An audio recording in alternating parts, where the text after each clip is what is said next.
Welcome to Navigating Beyond, hosted by Navigate Finance, your home for real estate finance where you can realize your potential. Today, we're joined here by Aziz Deen, a senior associate at Foot Anstey, and our first solicitor on the podcast. So it'll be really great to get insight into the legal side of things. And of course, I'm joined here by my colleague Ali, who's debuting on the podcast as well. So, Hello, everyone. yeah, how are you doing, Aziz? How's everything going?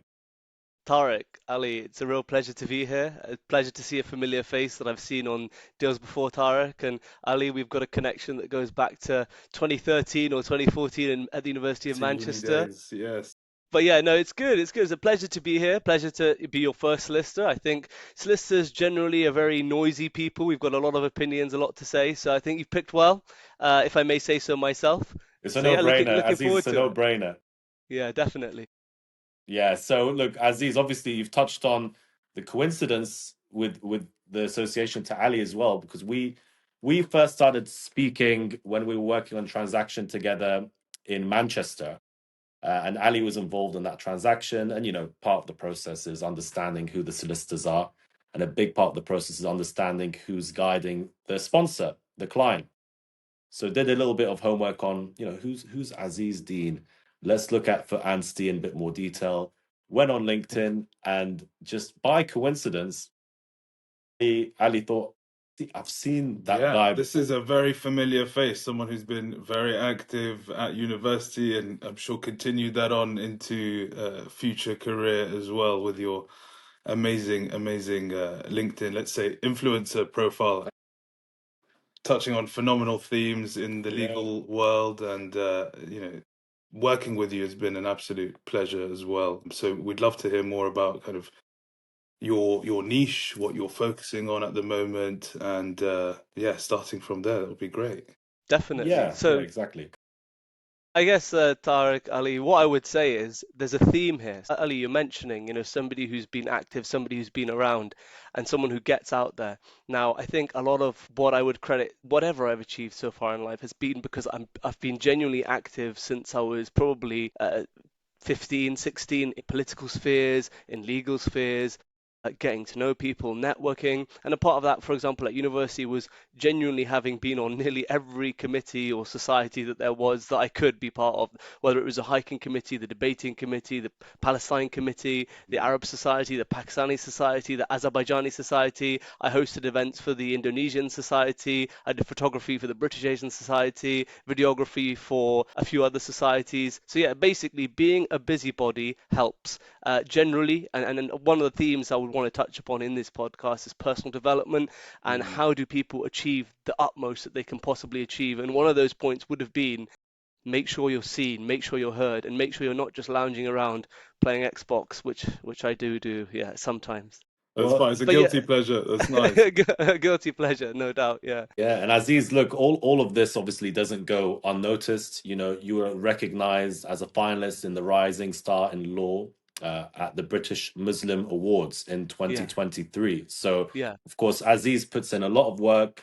He gets recognized for it, and he should be recognized more. I can only speak incredibly highly of you, of course. That transaction we were talking about earlier, I mean, how long did we spend working on that one? And then that's the thing, actually, Ali, Tariq. The thing about that transaction, it went wrong at the end, but we both, you and I, left with a client that was incredibly satisfied that we did the best of, to our ability. And I note that the client had no obligation in that case to specifically look after the brokers. There was no undertakers or anything like that. But my feeling from the client was that you had delivered such a phenomenal job that they were going to cover as much as they could of whatever costs were incurred, which is a bit odd. Usually when it Yeah, comes to brokerage, it's a zero-sum game. it's You either win it or you lose it. In this case, it wasn't that. There was some goodwill that the client had. But I digress, actually. What I would say is I should probably offer an introduction to those who are listening. So I'm Aziz Deen. I'm a solicitor specializing in Islamic finance, practice of nearly probably just over 5 years now. I qualified in 2019. I work on all sorts of transactions, but usually there's a few themes. So either high-end residential property, we're talking, 20, 30 million pound residential properties, or high-end commercial, we're talking again about, anywhere from 6 all the way up to 50, 100 plus, depending on the deal. But also ad hoc matters, so for example, a very good friend of mine is buying a building with a lease that it wants to let out to Islamic finance fintechs, or we could do something like that. And the fees might not be massive, but there's a lot of goodwill. We put a lot of time into helping the economy. Tariq very kindly mentioned that I was a finalist at the BMA's Rising Star in Law, but for me, the crowning achievement so far has been the Legal 500 nomination that I got in probably November last year. So it was actually more than a nomination, it was as a badge or an accolade, as it were, of being ranked in the Legal 500 as a leading associate or leading expert, junior expert in Islamic finance that gets deals done, that knows how commercial things work. And I think actually, I think what I would probably flip things around. I specifically want to hear from Ali because Ali, you trained medically. You're a dentist, and I Yeah. think I'm seeing so many dentists in property. Like some of the biggest names in student property management are actually dentists, the ones I know of anyway. So I'd love to hear from you actually about how the two collide. Yeah, it's fascinating. So obviously, Tariq and I go way back. We actually kind of started off with a dental startup that was servicing the need for antiviral air filtration units during COVID. So I got in contact with Tariq over that period. He actually crossed over from real estate finance into the dental sector to help with this project. That was fascinating to work on. We did quite well. But obviously, it was a seasonal business. Following on from that, I just couldn't get away from him. This Can't is resist, huh? No, the thing is, what was important for me is in that process, and it was a very challenging environment to operate in. Lockdown, COVID, we were launching a product to try and help dentistry clinics open up again. It was an air filtration product, so we needed to move quickly and we needed to allow them to operate again. And in that pressure, which was very time sensitive, and we were also very restricted physically, I realized that in that intense environment, I was actually able to work with Ali, and I thought, wow, which Ali's brilliant. is Believe it or not, I won't say that often, but like Ali is incredible. by the way, he never says this to me in person. We are very good friends, and we were friends before working together. But being able to work together at that level with the pressure and the intensity, knowing that you can do that with a close friend was amazing. So Yeah, we decided to carry that on throughout kind of my days at university. Tariq would send me over deals, surplus deals, if he couldn't work on it. We're going to touch on mentorship later on, but in a lot of senses, he was a mentor for me in this space. And there are a number of transferable skills from kind of dentistry into this space.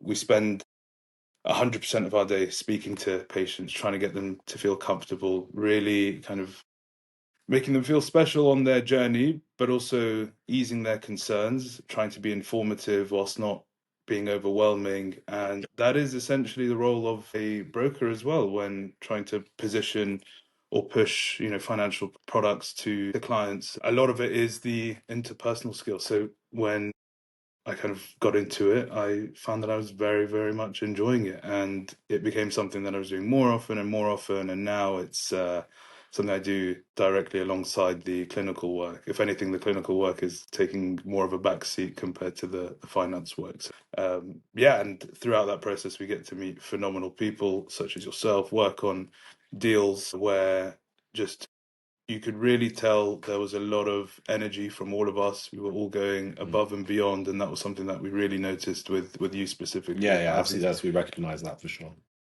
So that's kind of my story in a nutshell. And I it's think nice. what I would say to Tariq is, Tariq, these opportunities, are they something that you're always looking out for? So have you always got a commercial mind looking at a few things? Like for this, it seems to be the opportunity and the timing window. Are you always doing this, or was that a one-off? Were you always looking at diversifying your income streams and stuff like that? Absolutely. Always looking for opportunity. But at the same time, the opportunity looks for you. So Yeah. what I mean by that is if you're looking for the opportunity all the time and you get carried away with it, you'll miss the obvious one. The real opportunities are the ones that come to you that you think, wow, okay, There we go. We weren't planning on launching an air filtration device, but we realized through my discussions with Ali, he said, obviously, we need to open up again to be operational. We need this, whatever.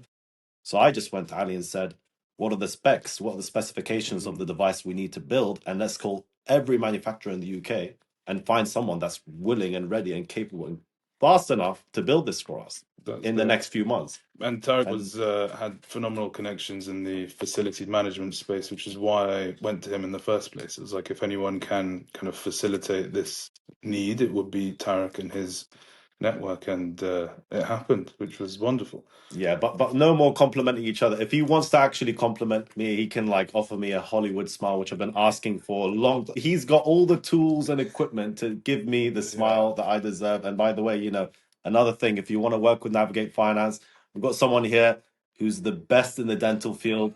It's just a little a token of a little gesture, maybe. If you won't always be willing to do it, but you never. Is that implants? So Ali, are you an implant specialist? No. We do mainly kind of cosmetic and general dentistry, but also my kind of focus was on treating nervous patients as well. Okay, fine. With kind of different forms of sedation and hypnosis and things like that. Well, interesting, hypnosis. And so is it a composite bonding techniques you're using? Are you just drilling back to the root and then building up on top of that, or is it?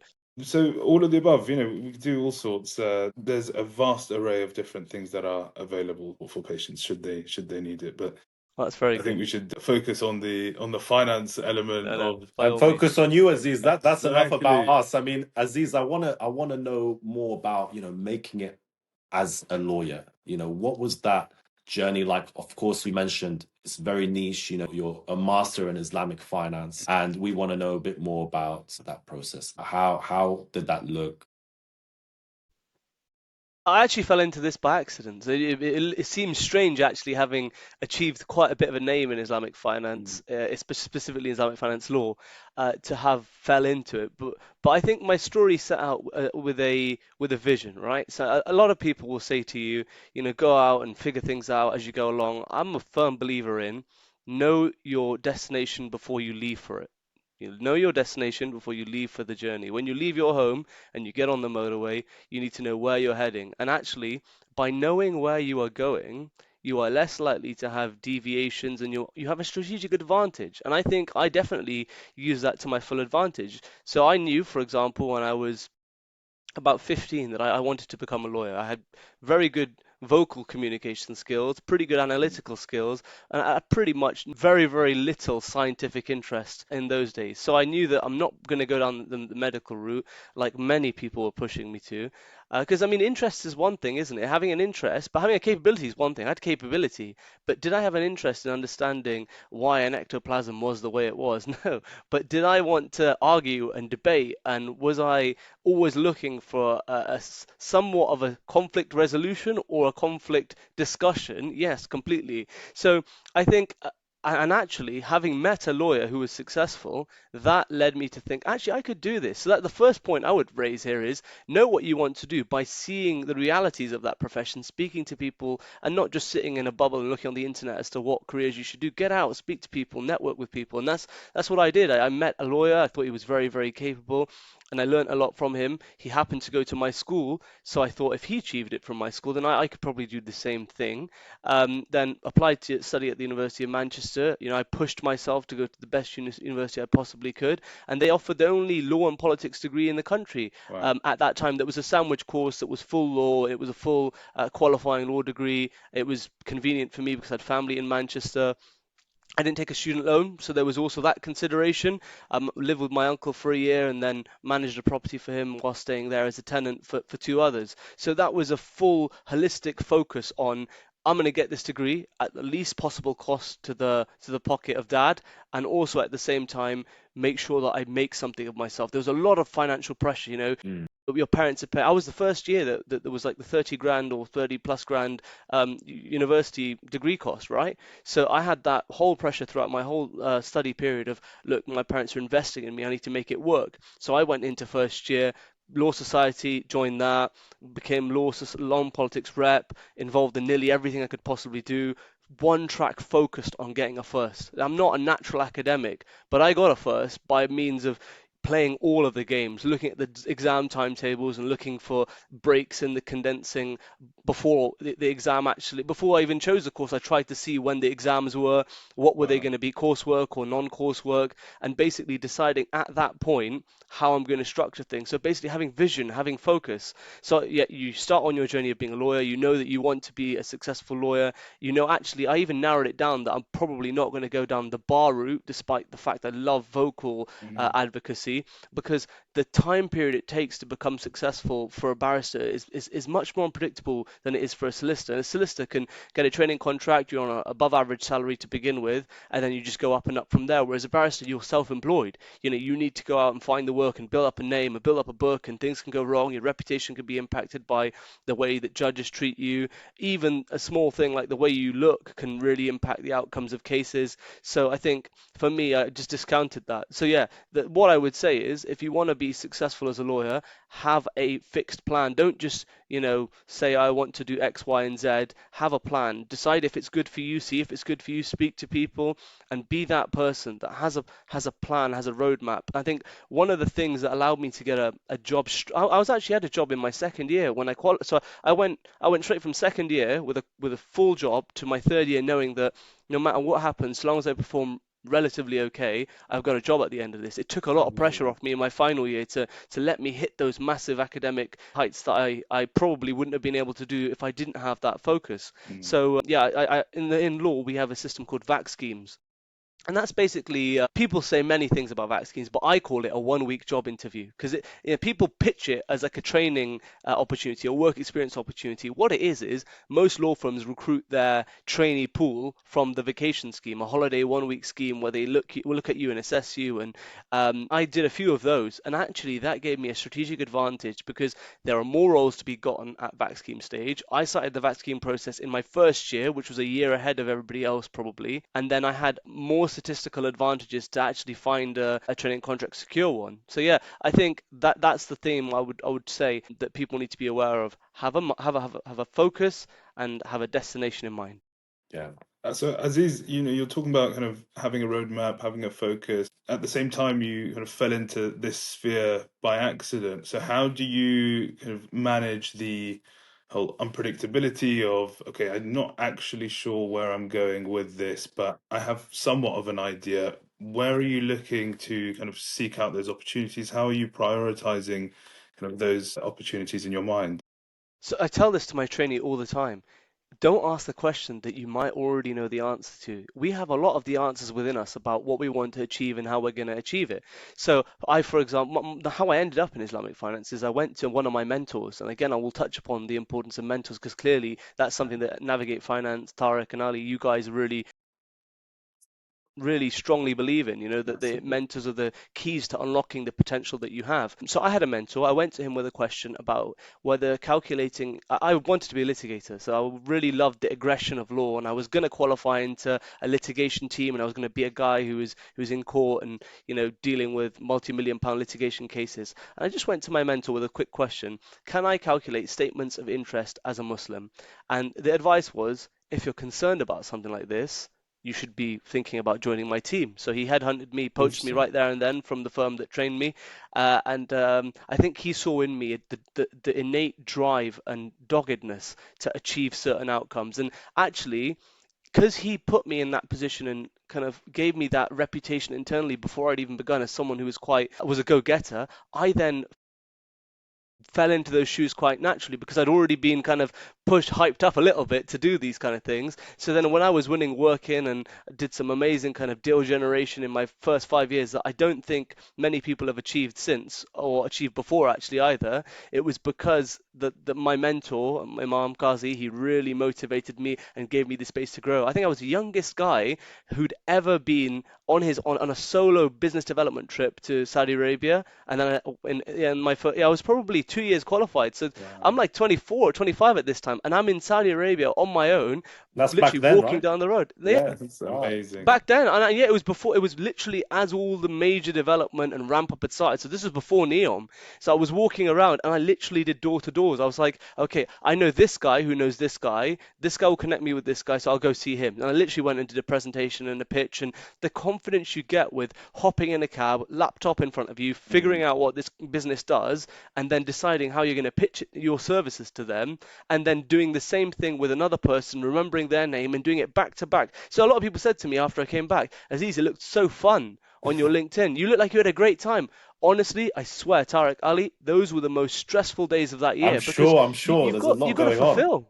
Yeah, Yeah, there's a lot going definitely. on. And Because the as company's paying so much, and you got to do something. You got to achieve something. Sure. yeah, Well, a massive shout out to your mentor to recognize your 100%. abilities and the fact that I'm sure you were able to. How was that trip? Was it successful? Incredibly successful, because the thing is, on LinkedIn, you've got to show it as really fun, really easy, it comes second Yeah. nature. You can't let anyone see the stress behind the scenes of of 5 people course, declining your meetings. of So course. like the whole plan worked, showing that being a quote unquote glitzy Islamic finance lawyer, but then really the blood, sweat, and tears that goes into doing it. I think it's the same for you, Tara. Like getting a deal completion over the line, there's so much. There's you trying to get the deal with the bank. There's you trying to line up your client to go with that specific bank because you see the benefits for them. And then the CP process, God forbid, it Oh goes to man. plan. God forbid CPs ever go to plan. Conditions precedent to Mm. granting finance. The brokers in the middle. The bank saying that XYZ hasn't been provided.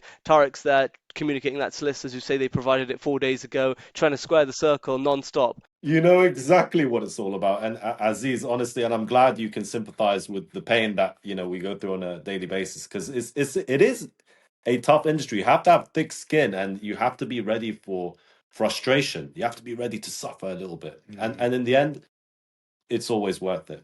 I mean, there's just something I'm working on at the moment. Obviously, this is going to be one of our largest transactions in Europe, and it's just been an absolute nightmare getting, because there's a lot of stakeholders. There's a lot of stakeholders, and you have to get everybody on the same page. All lines of communication has to be clear.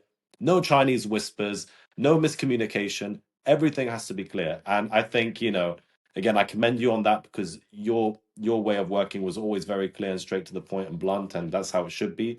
Sometimes you need to say things that people just don't want to hear, or whatever, but you have to say it. People are afraid. And I think in that way we're all similar in that sense. And yeah, it's a very interesting market to work in. Yeah, no, And definitely. I think one thing that the deal that we worked on in particular, I think that I struggle to understand is whether that, because that deal didn't proceed because of banking restrictions. The banking process took quite a long time. The solicitors involved were slow. And I think what are the issues that yeah, you see as a broker that also deals with Islamic finance in comparison to the work that you do with your other, conventional clients? Like, what are we getting wrong where things go wrong? So that I can take, because I have multiple hats. I'm part of the Association of Muslim Lawyers, but also I help out the parliamentary secretariat for the All-Party Parliamentary Group for Islamic Finance, which gives me an ability to table agenda points. And I welcome the opportunity to hear from brokers who do conventional, like where are things going wrong and how can we help either from a legislation perspective or as lawyers on the AML side. again, I go back to the theme of communicating clearly. I think especially when there's two legal bodies that are working together to interact to get a transaction over the line. More often than not, there are a list of outstanding queries, right? And there's just this constant excuse, kind of, trying to delay, trying to buy more time. Some lawyers, not all, but some lawyers want to buy that time, really. I mean, because if they charge by the hour, they would do that. And it's down to us. It's always down to us to push everybody as much as possible, remind them of what their tasks are, be aware, fully aware of the current situation, and communicate that all times, and make everybody accountable for their roles to play. So ultimately, themes that we always notice is, of course, in the legal process, there are solicitors that do take their time, that don't communicate well with each other. And actually, a little bit of ego comes into play here sometimes, where, Definitely. solicitors always fighting each other. I just don't understand that. What's with the friendly fire? You guys have to work together to get the deal done. And I'm always trying to manage egos. And it's a nightmare because you have one solicitor saying, we shouldn't have to do this, we shouldn't have to do that. What's with this? What's with that? And you've got, the other side saying it's absolutely needed. We're not going to go ahead with the transaction otherwise. So that's one thing we see a lot. But another thing is obviously client side. You need your client to be a sophisticated client, an experienced client, a client that knows exactly what's required of them. Because in the end of the day, and we have it on our website, let's work together. We have to work with our clients. They can't just chuck us a deal and say, go for it. And we get a lot of clients like that, unfortunately, because, they want it to be easy. But if you want great things in life, you have to work for it. And sometimes, we deliver the best rates. So work with us and let's get these rates for you. Now, sometimes we have clients, again, we'll have a new client and they'll ask us to finance something for them or refinance something for them. And we have a standard form, which is basically gives us enough material to package the deal, underwrite the deal, and start presenting the deal to potential lenders. Some clients aren't willing to provide all that information. They ask loads of questions, and in the back of their mind, they're cooking up other options, and they need to be decisive.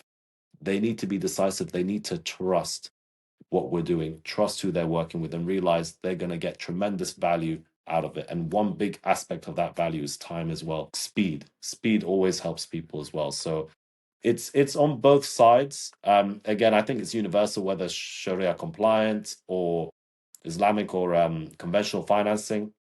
These are themes that we see repeated over and over again. But again, that's the industry we're in. And I think there needs to be a way moving forward to make these processes a lot more streamlined. We're in a new age now, very much focused on tech, AI, systems. Look, this solution will happen. We're very much in the Stone Age still, and things will the change. thing is, right, I've used a few of these new age platforms and they have yet to deliver any material time advantage because look, the things that they do, they're useful if you're fresh to law. For example, if you need a property title reviewed, we can do it much quicker than machines because at the end of the day, a human has to look at the result and decide whether it's a yes or whether it's a no. You can't just run it through AI. AI is not at that stage yet.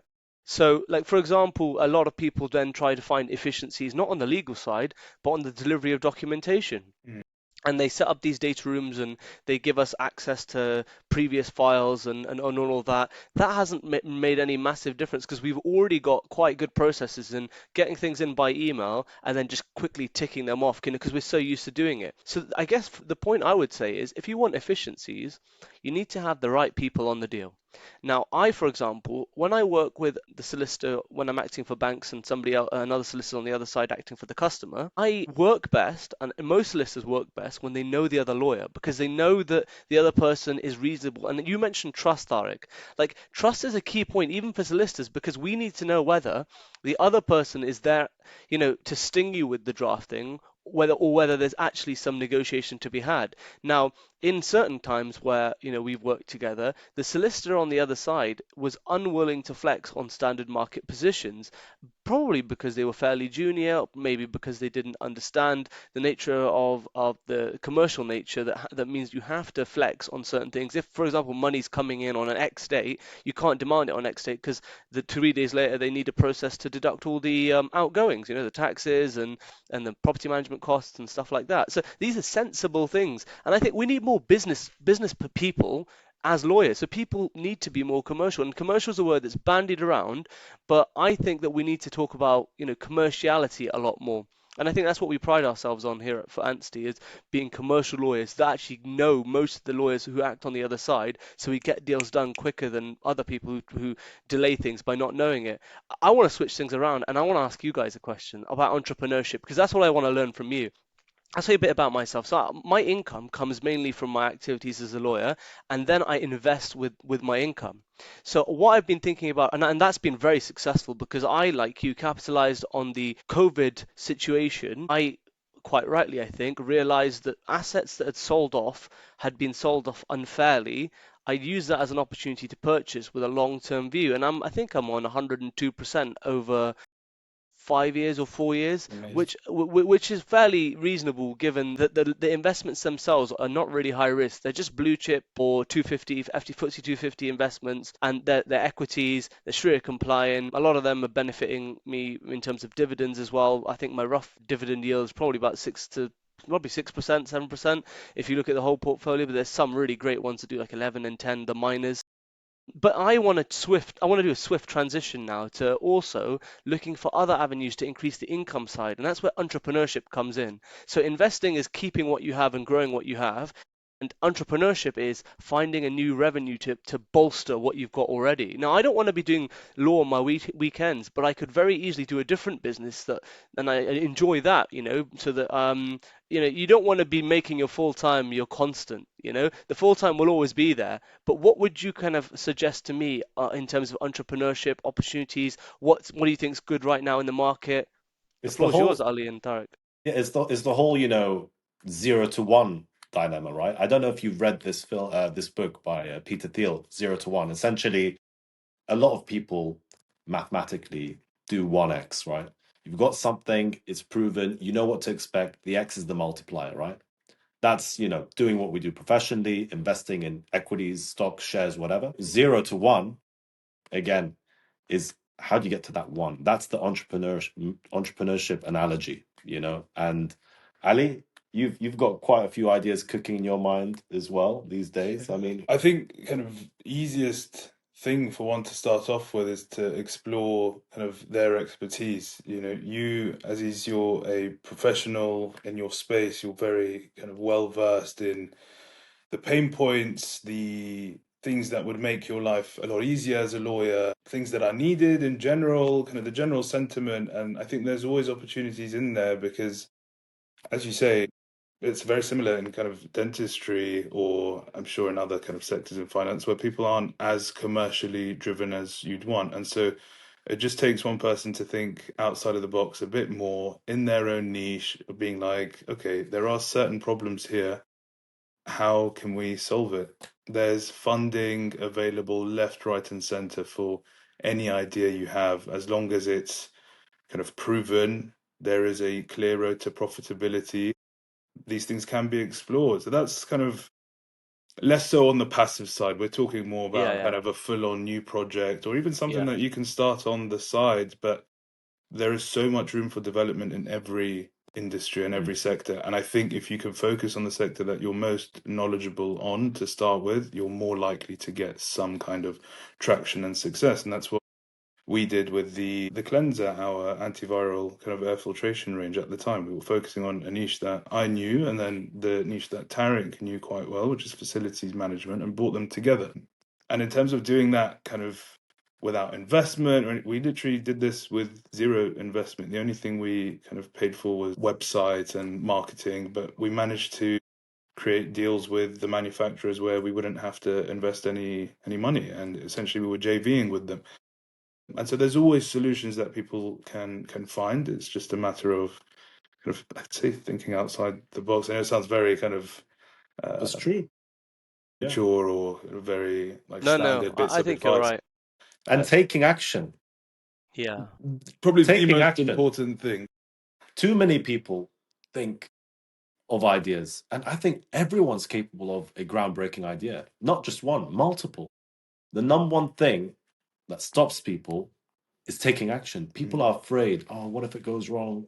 How much time is it going to take? Do I have enough capital saved up? Can I take action? That it will always happen if you want it to happen. And again, I really advocate that you shouldn't look for the opportunity. If it's obvious enough, and if it comes to you, it's more likely to succeed. If you're not looking for it, but it comes to you, it's more likely to succeed in many aspects of life. And if you see something that solves a common everyday problem or is relatively niche, but solves a problem in that niche, explore it, speak to the right people. Of course, there's a whole, venture capital world to explore as well. We did a podcast with a friend of mine called Rashid Aliev, and he had a concept called Stacked. And essentially, they created this simple idea, but executed really well. It's just a removal company, a removal business that uses a lot of modern tech to make it simplified. and they raised £1.5 million. It became a reality. They're expanding. Any idea, if executed correctly, will deliver if you're speaking to the right people and if you just take action. You just have to take action. We all can do it. We all can do it. And we're blessed and we're lucky to live in a world and society where it's possible. So why not? So yeah, that's I think my 2 cents on that. And just by the way, going on to what you mentioned earlier, Aziz, we touched on the themes of mentorship, which I really do like to explore, especially with you. You mentioned you had a mentor. It got you Yeah, into Islamic financing, and you've since then become the founder of Legal Guides, which is a yeah, mentoring program yeah. run by the Association of Muslim Lawyers, if I'm That's right. correct. Yeah, yeah, yeah. Yeah. That's right. So, it matches what I read somewhere, 400 mentors and Yeah, mentees. And yeah, yeah, it's yeah. quite interesting. I want to know more about that, but generally as well, what when someone's looking for a mentor, Yeah, yeah, yeah. what qualities should one look for in a mentor, and how can I we love this question. cultivate a beneficial, mentor-mentee relationship? Yeah, yeah, yeah, no, definitely. Mentorship, like you say, is something that I'm passionate about. And actually, if I'm passionate about something, it doesn't mean just doing it for myself. It means actually pushing it out for other people. So I knew that a key to success in law would be to have mentorship. We have a problem in that many people who are from an ethnic minority background, especially as Muslims as well, who are stuck in low-paid paralegal roles and not really migrating to the next stage of their career. They're just stuck at a dead end because they don't know the systems, they don't know how to do it. Now, for mentorship, I always say the following phrase. A wise person learns from their own mistakes, but the wisest person learns from the mistakes of others. And what Mm, better person to learn from than someone who's a proven expert in whatever you want to do? So I don't just have one mentor. I'll have one mentor for political stuff, one mentor for law, one mentor for investment, one mentor for tax guidance. I've got a mentor for literally anything that you can think of, even a cooking mentor. I've got someone I go to and I'm like, how do you cook this steak? Give me steak cooking tips. both need that. Yeah, man, tell me. A rump apparently is the fattiest, so I'm a big believer in rump. Everybody's Oh, obsessed good. with filet mignon, but for me, rump does it. Rump or sirloin? I'm getting Sirloin's in the hungry middle. now. Same. I've not had lunch either. But yeah, so focus is you asked a very good question. What should you look for in a mentor? Well, firstly, you're looking for someone who's made mistakes, but also learnt from them. Someone who's successful, someone who's a leader. And then two, does this person have what it takes to make you accountable? Because really, a That's mentor big. is a sounding board, but the mentor is the one who you set your goal with, you set your objective with them. I want to become prime minister by X age, and this is my track plan of doing it. The mentor catches up with you every 6 months, and you need to push for those catch ups or whatever it is more frequently, even if so. And they will say, okay, so what have you done on your path? And if you've got someone that you need to hold yourself accountable to, then you will do those things. Most of us, we've got 50 competing objectives on any given day. But if we know on X day I'm meeting with X person who's my mentor, who will want to know what progress I've made, you'll need to have something very good to say to him or her. So yes, you're looking for someone who can hold you to account, someone who's successful, and actually someone who believes in you, someone who sees Mm, what potential you have and 100%. actually thinks that you can achieve what they achieved. And actually you're looking for people who say, you remind me of myself, because those Mm, people are the people that are more aligned with your skill sets, more aligned with your capabilities, and probably more apt at guiding you. I would never go to somebody who has a passive way of business development. So they do business development very calmly, very considered, and very focused. I'm a red personality. I run out there and I grab opportunities like a bull with horns. And how those it should those be. exactly no, and the mentor that will best benefit me is someone who can play to that strength. A mentor that's done exceptionally well in their chosen field, but they've done it through by being a very bookish or observational person. So they've made a name for being a very detailed expert, Mm, as opposed to someone who's very chatty and loud and talks a lot about Islamic finance. There's many people out there who are better at Islamic finance than I am, or who know more than I. hard But to I talk believe. about it. But I talk about it. I share what I know, and therefore Mm, it's built up this kind of reputation of sorts of being someone who knows something. So yes, try and look for allied mentors, aligned mentors. Set your own skills and set your own goals. And the final one, and this actually is seen in your relationship with Ali and Tariq, and Tariq's relationship with Ali actually, is that networking and knowing your mentor should be your networking guide. They should open doors for you, and it should work both ways. I have opened doors for my mentor to join certain things or to be at certain events, and my mentor has done exactly the same for me. He done it first, and then there's a lot of goodwill in that relationship. It's a two-way street. Mentorship, and nothing in life is free lunch. Nothing in life is one-sided. It always has to be two ways. And if you, as a sensible person, acknowledge that, you will be more likely to succeed, and your relationship will thrive, not just for this 5 year period where you're looking to grow. It should be something that you carry on. Like, relationships have become so fleeting these days. Yeah. It's true. Don't you think, guys? Like, Yeah. the So people that you were friends with maybe 2 years ago often are not the same, and that's because there's a lack of quality. Find quality people instead of getting 1,000 really good friends. Focus on three. I've got 1,000 people on my Instagram, but of those, I would say that I've got 3 or 4 people who genuinely call me from and ask me how I'm doing. Like, those are the couldn't people. agree with you. Couldn't agree with you more. Yeah, So much the case here as well. Honestly, it's a great kind of point of reflection. I'm thinking about all the yeah. people I haven't called in like years and years And and if Well, these we're years. both guys are guilty. watching now, Apologies, No doubt, big no apologies. doubt. That's great. Aziz, you touched on earlier kind of your mentor's belief in you fueling Yeah, you, and I want to talk about the transition between someone else's belief fueling you to then yeah, it being your own belief kind of yeah, fueling you. So let's say moving more from kind of an imposter syndrome state to more now you are kind of confident in yourself and you can do this. What's that transition like? How was that for you? I'm sure everyone experiences imposter syndrome to a certain extent. Were you ever there? And yeah. talk to me a bit more about that. Definitely. My most important mentor in my life is my dad. And I said to Dad, look, Dad, I'm going to join Navigate Finance today for an hour discussion on life and politics and business and macroeconomics. What do you think I should talk about? And he said, the big word has been and it will be mental health. And the mm, reason why I use mental health on this topic is mental health was something that I never thought I would need to focus on in the early stages of my career.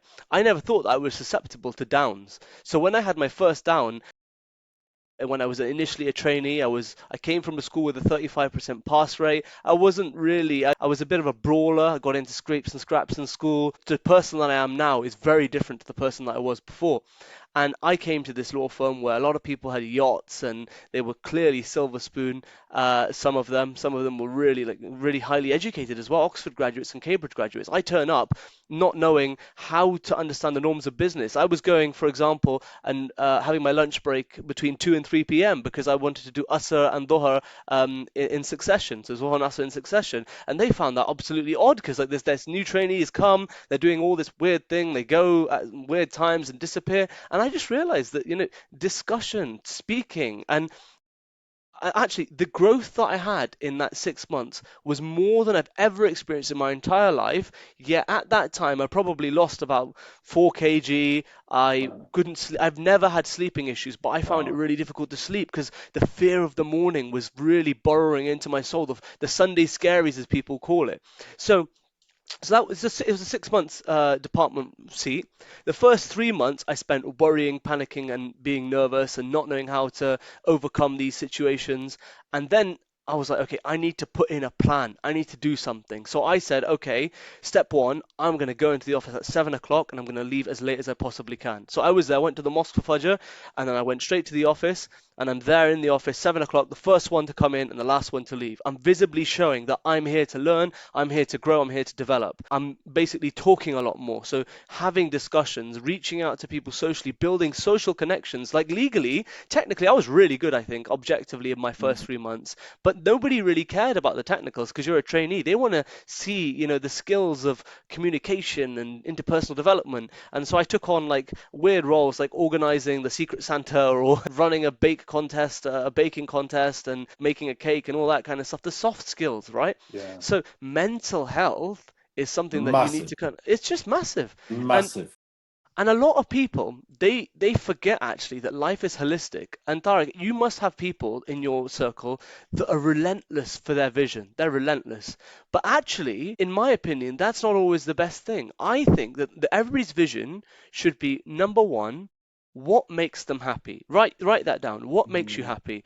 And then how do you achieve this happiness? So for me, it's not all about money. Money is that I love the idea of passive income. I love the idea of a great salary, which is tax efficient, and all that kind of stuff. But I'm not capable, and I'm not willing to work 10 a.m. to, 9 a.m. to 10 p.m. at night. That's not the lifestyle I live. I prefer diversification. So I get my income from my legal work. I love to invest, so I look for companies to invest in. I love socializing. I find loads of new people to talk to and networking and all that kind of stuff. I'm well rounded. I'm not just one track on a mission, and I'm not neglecting my home life. So actually, and I think this comes down to one other phrase I'd want to say: life is not a sprint. Life is a marathon, and the most successful people are those who consistently achieve well. It may be in small increments, but they're consistently doing well and they're consistently happy. I've seen people throw themselves into a startup idea and it completely smack back in their face, when actually that idea probably could have succeeded had they grown at the right pace, at the right time, with the right support, with the right mentors. If you're rushing 90 miles an hour, you will burn out, and actually when you burn out, you lose all of the momentum that you've gained, and Yeah, you it's you true. end with nothing. So I would want to say that to answer your question, Ali. I would say that a lot of life is about understanding why you want certain objectives, how to overcome those issues, and it would best be dealt with via a plan of some sort. So writing down how you're going to overcome it, and actually, two, why do you even care? Like, what is the issue? Is it even worth worrying about? For me, a lot of the things, writing them down helped actually negate their relevance, and talking to people who have expertise so that you don't feel alone. That's one thing, Yeah, yeah, I'd want to it's flag. massive. Obviously, it's interesting that you touch on mental health because it is so, so, so important. And I think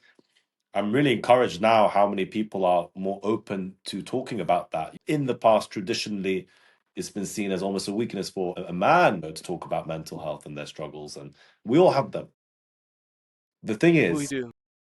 the first step is to be honest with everyone and to be honest with yourself.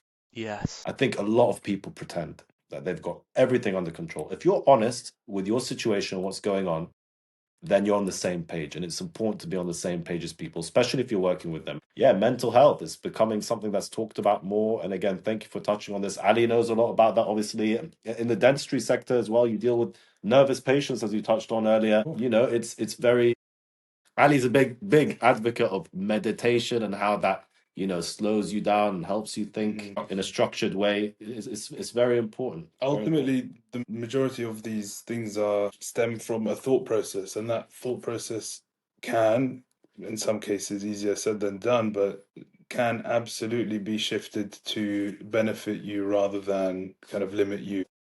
Going back to kind of the imposter syndrome element, being kind of aware of what you can do and having kind of confidence in yourself and your abilities, and knowing that it's okay to be kind of starting off somewhere and that everyone begins at that point. There's a clear pathway, as you were saying. You kind of very clearly have a method of dealing with that, and that is chunking things down into smaller manageable tasks, essentially, and planning. Really, that seems to be your MO, is like, Yeah, yeah. how do we get out of this? Is Well, let's even for this plan. call, I prepared longer than the actual time that this video call is going to take for this video Yes. call. I prepared, and I've not even said half of the stuff I wanted to say, but it's there if I need it. It's there to be referred to, and it's me offering value to your listeners. Yeah, absolutely, and tremendous value. Just add to that whole mental health thing. I think we're the Is it this glitching out on your it's side? glitching a bit. Is it glitching on Yeah, your side? it's glitching on my side. Yeah, 1 second. Don't worry about it. I can try and sort this out. I think it should stop. Yeah.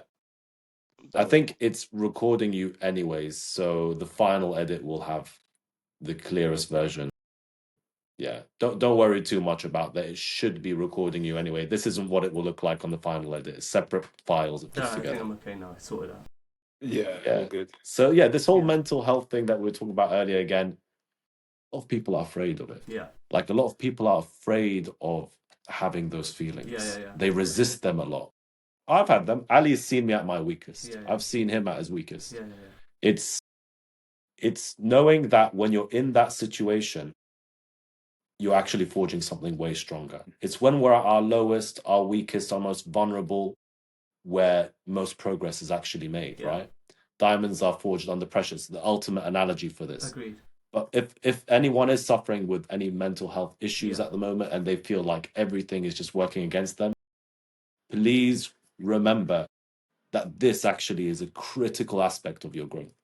I think sometimes it's necessary for some people. Yeah. My dad specifically told me to say that people should look holistically. They shouldn't look, specifically at their problems. Take your issues big picture. No, you need to step out. You need to step out of that kind of mindset that you're in, or situation that you're in, and view it from a different angle. As you say, holistically. Yeah. I have no idea what's going on. Don't worry about it. Again, I think the final edit of this, so long as your camera is recording, it will take your camera's recording, so it doesn't matter about the network in the end. Okay, you think it's a network? I thought it was a local issue. Is our side glitching, or is it your... No, it's just me. That's why I thought it might be the camera. But I have another camera, so I'm just going to switch to that. Just bear with me. It's not... Yeah, sure. It's not too tricky for me to switch. Yeah, no problem. Let's try this. That's perfect. So let's just get everything up again. Yeah, that's better. Changed angles to another camera. It's not as high quality, but it's still hopefully enough to get the job done. Yeah, no, still perfect actually. So yeah, that's all good. Yeah, so I was going to say, my dad's advice to me on what he would want me to say to the audience would have been, have a wider focus. Don't look at your issues in an insular bubble. Look at them within the context of your other achievements. So, fine, things might not be going wrong for you in your day job, but you have got an excellent degree, you're better off than 95% of the planet probably. Sometimes it helps to put yourself in a ranking as to, actually, I'm better off than most of the people in the world, so I shouldn't really worry about this.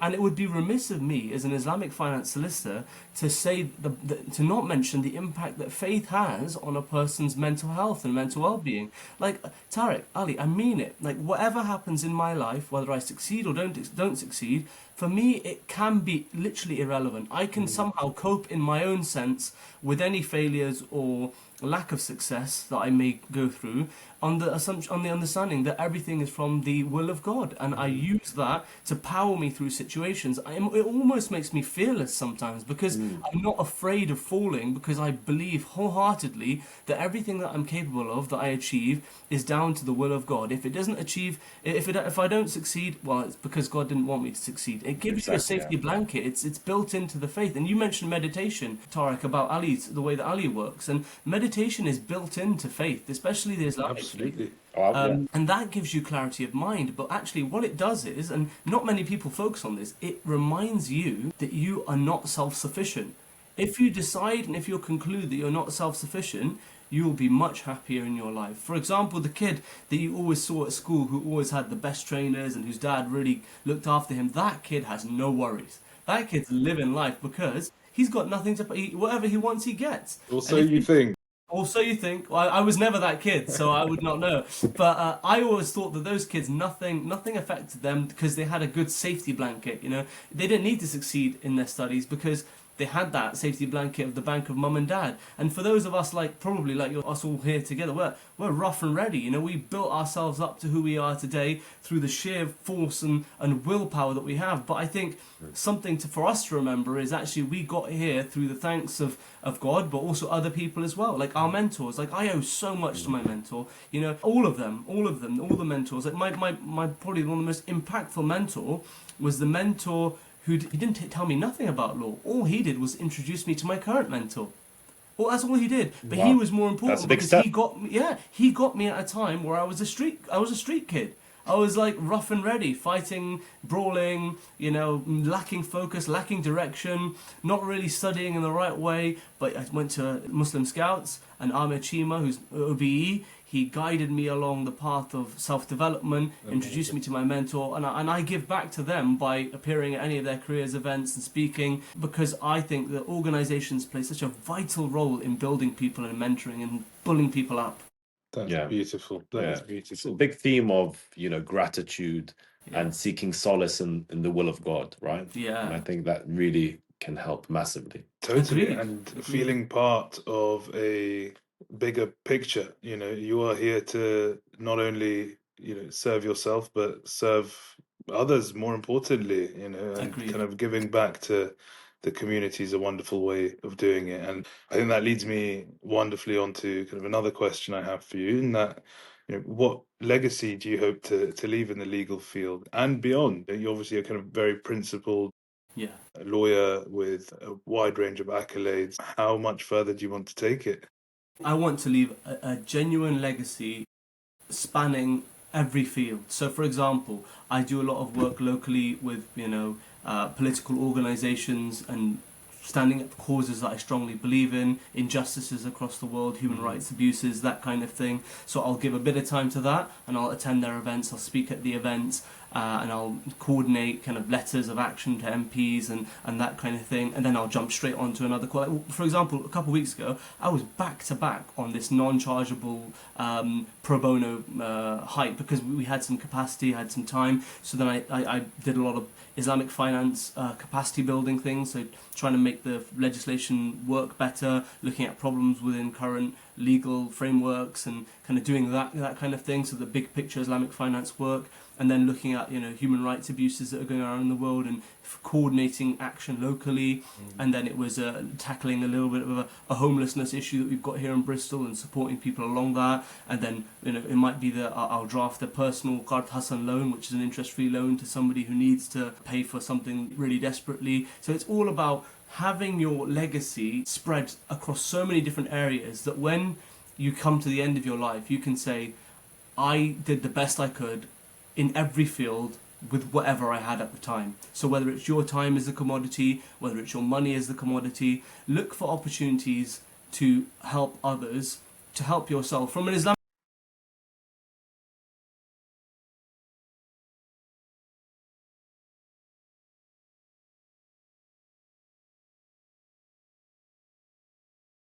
I farm it out to them. I say, look, time to give back. Can you do this?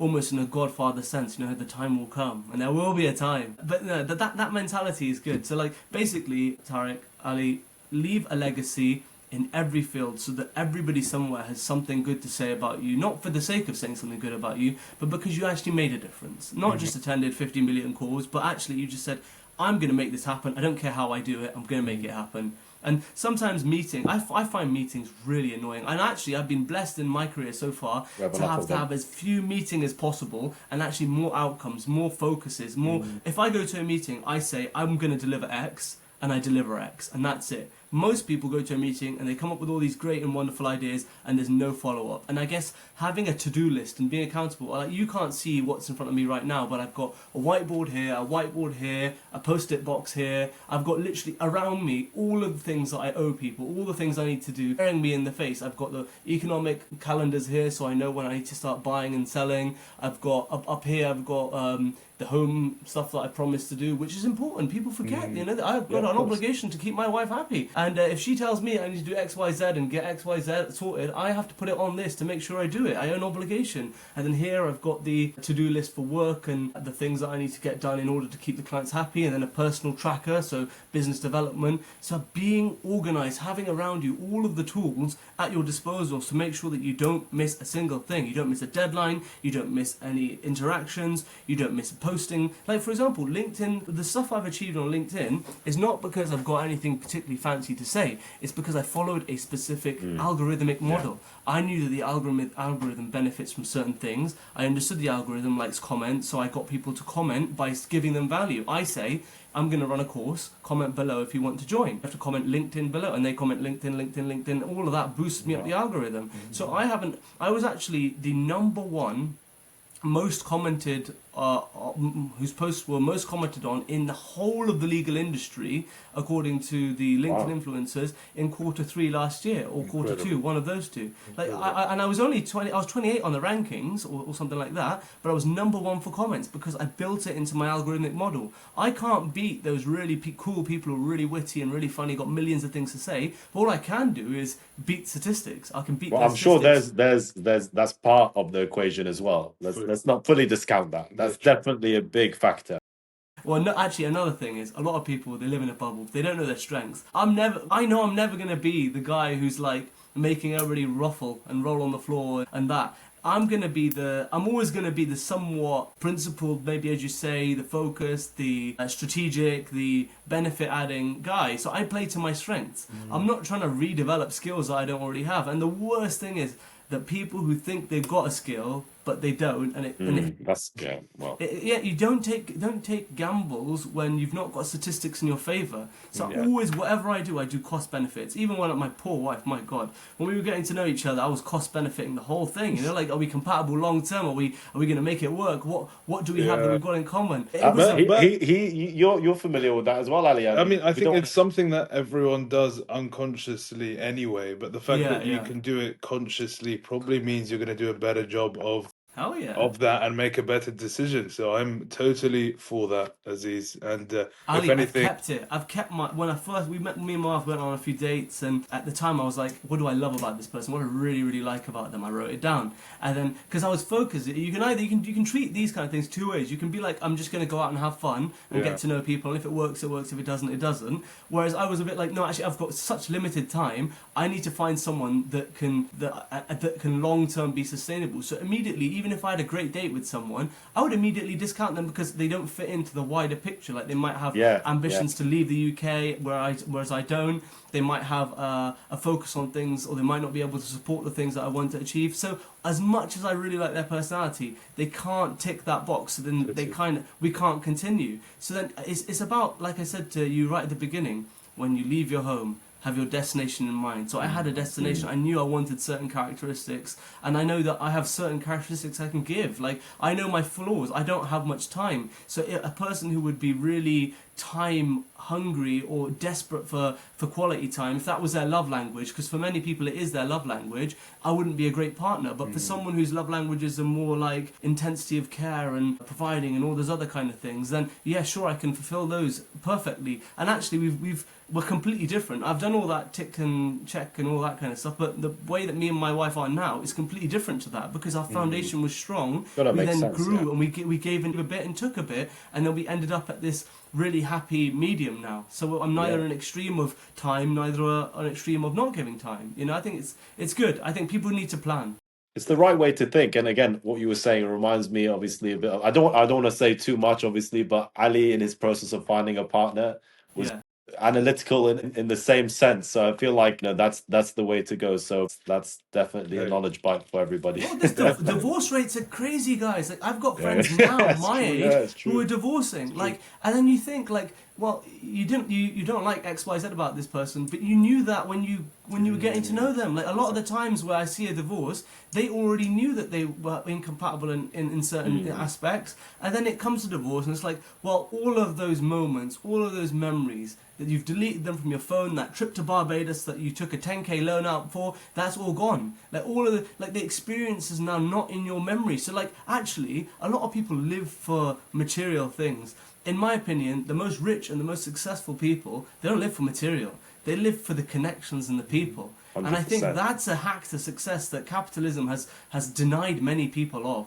It really has. Like, for example, people think that have a great honeymoon, they need to go and have a 10-star XYZ and take a loan out for it. They don't think about the consequences of ultimate illusion. It's the ultimate illusion of companionship. It's just dressing it up and how the movies say it should be, right? At the end of the day, that's not what it's about. That's not what it's about. But if something is free, Tariq, you are the commodity. If Facebook is free, you are the commodity. And all that crap they throw at you in the algorithm, that you need to be looking a certain way or dressing a certain way or acting a certain way, that actually strips you of your own individual style and your own individual thought process. You know, the coolest people, I tell you what, Tariq, they're consistent in their style and their theme. I just one example from me. From a young age, I was like, I love the Italian style. I love that theme, so I'm going to take that theme. So what my car is an Alfa Romeo, it's to my theme. The way I'm dressing, it's to my Italian theme. Even the T-shirt and the jacket combo, it's strategic. It's you even look Italian. Yeah, exactly. So, but I maybe I've done my beard in a certain way. Maybe I've got the shoulders in on the suit. You know, for example, this is a very Italian silhouette here. Like, everything you do, have a theme, have an image that you want to project and make it true to yourself. Don't make it what people want you to do. People want you to, have a brand that shows off who you are, but you can effectively show your brand better if it's yours. If it's like Italian style, Italian establish style, your own identity. Exactly. Right, and you have to believe in it and not be swayed in anything. Look, I couldn't agree with you more on everything you're saying on materialism and kind of doing things your own way, focusing more on the connection, focusing more. And this also this has massive parallel in what we do professionally. It's in every aspect of life. But when you analyze these things in the right way, you're going to make the right decisions.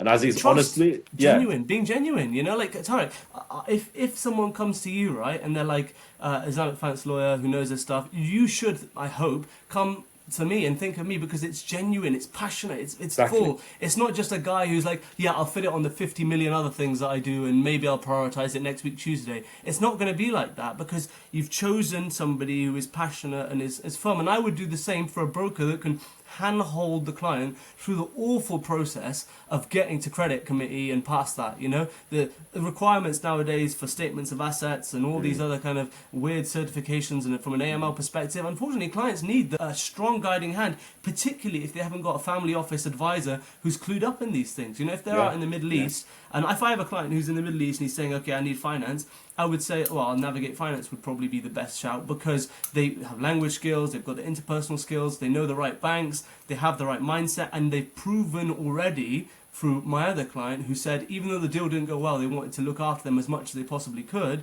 that there is some benefit there, there's some accolade or acknowledgement that these people have something special. So show your skills to the world, shout about them, and fingers crossed you'll end up a successful person like Tariq. And like Aziz and Ali, inshallah, we that's what we strive towards. And Aziz, honestly, we can talk for hours about so many things. I realized this. Yeah, I know. Honestly, I don't know how the time's gone by so quickly. And honestly, of course, off the podcast, we're going to be speaking loads, but it's just, no doubt. Just to wrap up with this podcast, just wanted to ask you, Aziz, obviously, if you could go back in time. Yeah. And if there was a time machine somewhere, and you can go there and see a young Aziz, a rough Aziz, as you mentioned, from the streets, who doesn't know exactly, what he's going to be doing next, and not just a young Aziz, but anybody else that has that same ambition and wants to know how to get into this field. What advice would you give him, and how would you guide him and advise him on what is to come? So, look, Aziz, future Aziz, or past Aziz, life is going to throw you curveballs.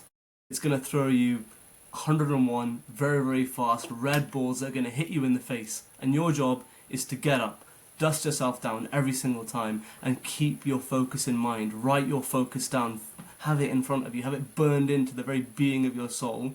Understand how you're going to achieve it. Have the humility to say, I messed up and I know how to recover from this. I know that I didn't do well in XYZ, but I know how to do well in XYZ, and I will achieve it, and I will make sure that when I get to that level that I hold the door open for people to come afterwards. So I'm not just self-focused on a mission for self-success. In fact, I'm looking at a community that wants to grow, that wants to succeed. A lot of what we've got problems in today's society is that growth is not cyclical. It's growth is not impacting everybody equally. And I think if everybody was succeeding at the same time, at the same pace, we would live in a society that's fairer, there'd be less tax because everybody would be contributing more, and actually you'd have a happier and more looked after society. People talk a lot about stagnation and a lot about pessimism and how the UK is not performing well. I think a lot of people need to look at themselves. What are you contributing, and how can you contribute more? And how can you make sure that what you are doing is aligning with everybody else? Are you holding the door open for those to follow? Or are you being selfish and trying to reach your goal before everybody else? That's very inspirational, Aziz. Love that. I'm fired up right now. I'm ready to go. Let's do it, Ali. Let's do it. Yeah, Aziz, thank you so much. I'm going to stop the recording in a second, but we can speak afterwards. But I really appreciate you joining the podcast. It was a no-brainer. Me and Ali were sitting down the other day thinking, who should we get on? And I was like, obviously Aziz. How have we not spoken to Aziz? And it's a perfect opportunity for Ali to get involved in the podcast as well. Yeah, Aziz, thank you so much. My pleasure. Anytime. I'd love to join incredible knowledge bites. And we've been speaking for years now, and the power of a podcast is incredible, because I've learned so much more about you just on this podcast. Absolutely. And I can't believe how many more synergies there are in terms of how we think and So our many, ideology. man. The commercial synergies, there's so much. Let's take this forward. Let's build this into something. With Exactly. everything that we do in life, we should have a focus on how we can use this to further better ourselves and our communities. Exactly. Exactly. Thank you, Aziz. It's Thank been a you pleasure. very much, Aziz. My See you. pleasure, my pleasure. See you.